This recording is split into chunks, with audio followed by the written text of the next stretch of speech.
Dulu negeri Tibet itu merupakan negeri merdeka berdaulat.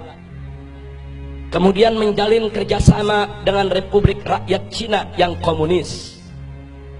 Setelah ada perjanjian kerjasama, Cina mengirim ribuan tenaga kerja ke Tibet, saudara.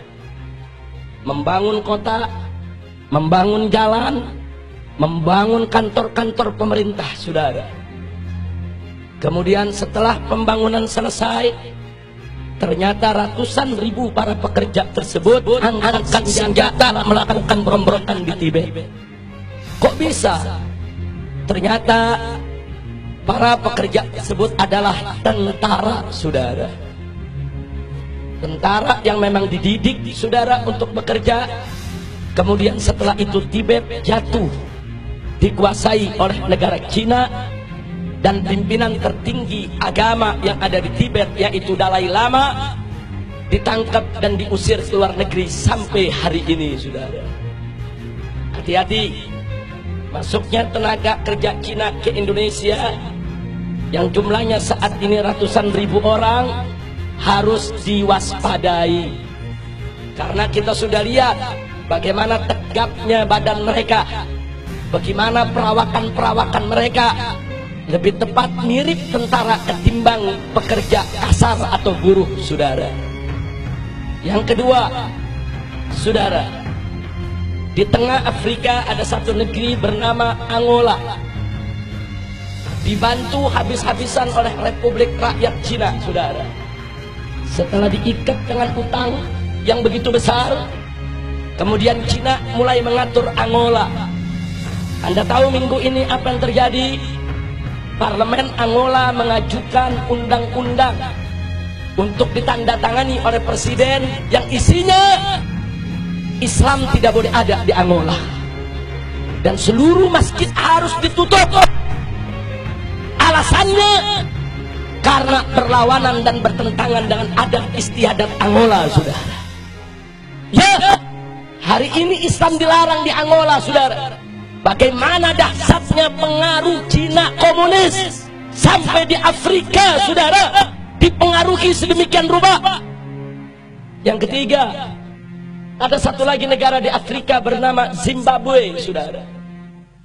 Juga diberikan utang besar-besaran oleh Cina, saudara.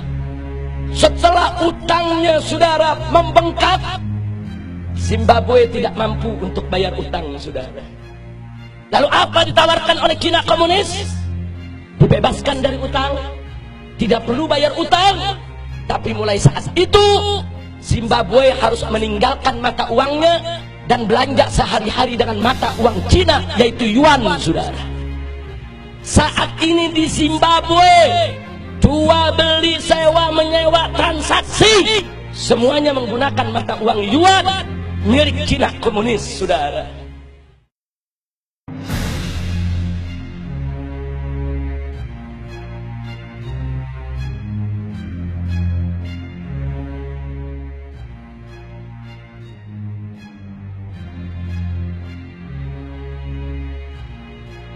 Proyek reklamasi pantai, saudara, ini reklamasinya sudah berjalan, duit triliunan dari investor Cina sudah masuk, saudara.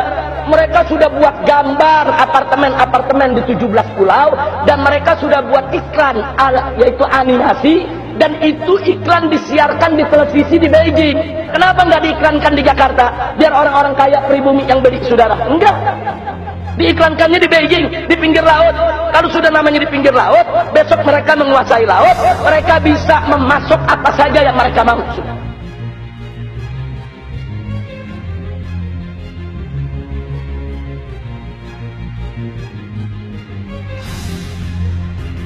Catat baik-baik, seperti tadi saya katakan, mereka memberikan dana, perusahaannya harus perusahaan dari Cina, materialnya material dari Cina, tenaganya tenaga dari Cina.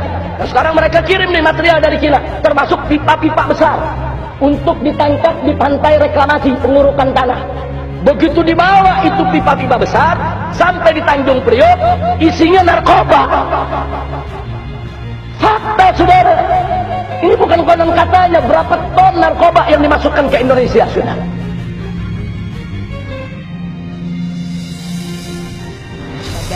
Narkotika Nasional baru saja menggagalkan sabu dari Guangzhou, China, yaitu disimpan di dalam tiang besi. Menurut Direktur Pemberantasan BNN, Brigjen Anjan Pramuka Putra, sabu tersebut dikemas di dalam 9 tiang. Tiang-tiang tersebut disimpan di sebuah pergudangan di Jalan Rel Bebek RT 001012 Penjaringan, Jakarta Utara.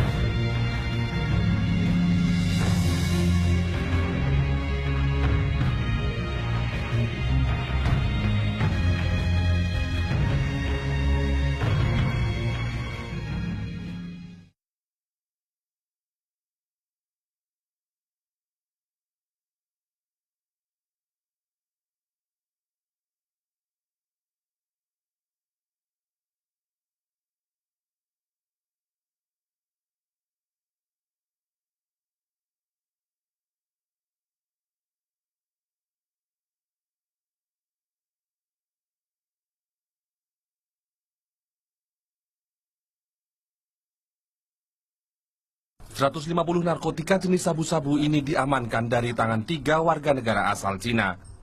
Badan Narkotika Nasional menangkap para tersangka di perumahan Karang Elok Barat, Muara Karang, Penjaringan, Jakarta Utara.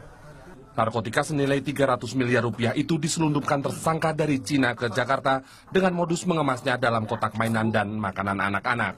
Berdasarkan hasil analisis intelijen Bea Cukai, yang kemudian dilanjutkan dengan pemeriksaan gabungan oleh Bea Cukai dan BNN, diketahui terdapat pengiriman narkotika berjenis sabu yang dikemas dalam 3 buah kotak besi tebal atau molding baja stainless sebesar 800 kg dari Cina. Polda Metro Jaya bersama Polres Bandara Soekarno-Hatta dan Bea Cukai menyita 94 kg narkotika jenis sabu dan lebih dari 112 butir ekstasi. Keempat tersangka merupakan jaringan internasional berkewarganegaraan Tiongkok. Lain, petugas gabungan Bea Cukai dan BNN gagalkan penyelundupan 58 kg sabu asal Cina. Petugas juga amankan 15 kurir narkoba, 4 diantaranya adalah warga negara asing. Sabu dari Tiongkok ini menuju Indonesia dikirim dan disembunyikan dalam mesin potong rumput dan mesin pompa air. Penyelundupan narkoba dilakukan perempuan berinisial YA dan KE yang langsung ditangkap petugas. Sebanyak 10 kg sabu yang akan diselundupkan ke Indonesia dimasukkan ke dalam mesin pemotong rumput serta mesin pompa air. Sabu yang disimpan di dalam mesin sepeda motor dan alat pijat ini diselundupkan dari Guangzhou, Tiongkok menuju Jakarta melalui kargo. Operasi gabungan dari Bea Cukai Tanjung Priuk dan Badan Narkotika Nasional menggagalkan penyelundupan sabu dari Hong Kong di Pelabuhan Tanjung Priuk, Jakarta. Sabu senilai 2,8 miliar ini masuk ke pelabuhan dengan cara disembunyikan di dalam paket kiriman berupa closed circuit television atau CCTV. Petugas Bea Cukai menyita sejumlah barang hasil selundupan dari Tiongkok yang diduga dilakukan jaringan internasional perdagangan barang ilegal.